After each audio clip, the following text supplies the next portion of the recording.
گواہ ہے، دنیا کے نظروں سے یہ بات گزری تھی۔ لوگوں نے 1912 میں اپنے ماتھے کی نگاہوں سے یہ منظر دیکھا۔ ایک جہاز بنایا گیا تھا جس جہاز کا نام تھا ٹائٹینک۔ اس جہاز کے بنانے والے جو کمپنی تھے، اس کمپنی کا نام تھا وائٹ اسٹار لائن۔ اس کمپنی نے ایک جہاز بنائی، اس میں مہان کاریگر تھے، ماہر کاریگر جو بہترین کاریگری کیا کرتے، اور وہ اس وقت جو ہے بحری جہاز کے سب سے بڑی کمپنی تھی۔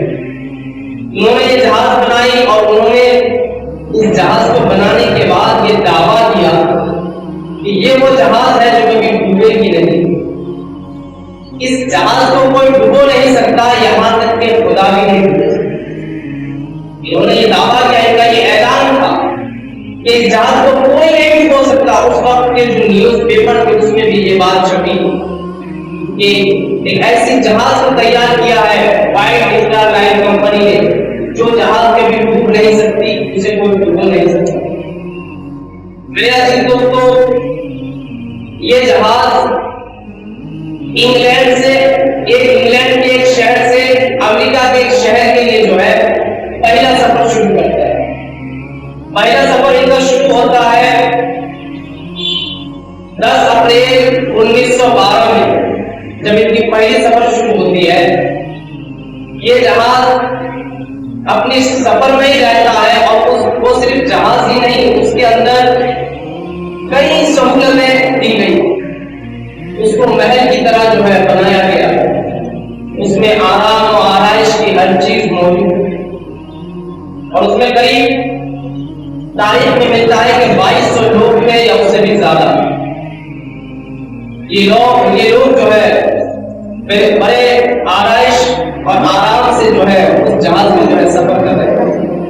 اس میں موسیقی بھی چل رہا ہے، گانے باجے شراب نوشی ساری چیزیں ہو رہی ہیں۔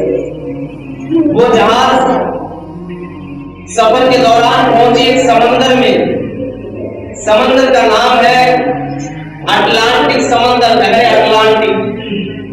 اس سمندر میں پہنچی 14 اپریل 1912 میں شام کے وقت۔ جب وہ جہاز اس سمندر میں پہنچی تو ایک برف کے ٹکڑے سے ٹکرائی۔ ٹکرانے کے بعد اس جہاز میں دھیرے دھیرے پانی آنے لگا، وہ جہاز پانی سے بھرنے لگا۔ چند گھنٹوں کے اندر اس جہاز میں افراتفری ہو گئی، لوگ ادھر سے ادھر بھاگنے لگے۔ یہ کیسے ہوا؟ جہاز بنانے والے کمپنی اور ان کے کاریگروں کا دعویٰ تھا یہ جہاز کبھی ڈوب نہیں سکتی، اسے کوئی ڈبو نہیں سکتا۔ پھر یہ کیسے ہونے لگا کہ یہ جہاز ڈوبنے لگے؟ لوگوں میں افراتفری پھیل گئی۔ رات کے وقت وہ جہاز دھیرے دھیرے چند گھنٹوں میں اس سمندر کے تہہ میں چلا گیا، اس سمندر کے اندر ڈوب گیا۔ وہ سمندر نے اپنے اندر اس جہاز کو سنبھالا۔ وہ کاریگر اور وہ کمپنی والے یہ بھول گئے تھے کہ خالق کے سامنے مخلوق کی کوئی حیثیت نہیں، کوئی اوقات نہیں۔ خالق کے سامنے مخلوق کتنا بے بس ہے اور لاچار ہے، وہ یہ بھول گئے تھے۔ بھول کر کے انہوں نے جو ہے قدرت کو بھی چیلنج کر دیا کہ اس جہاز کو کوئی ڈبو نہیں سکتا جس کو ہم نے بنایا، یہاں تک کہ خدا بھی نہیں ڈبو سکتا۔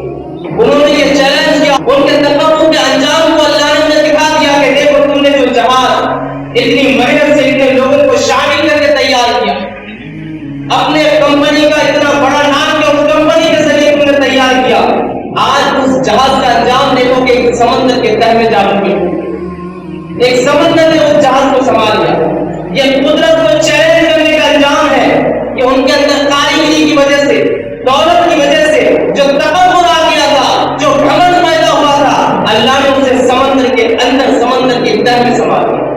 تو میرے عزیز دوستو، تعریف اٹھا کر کے دیکھو، جس نے بھی اپنے اندر تکبر پیدا کیا، گھمنڈ پیدا کیا، اللہ نے اسے خواب میں ملا۔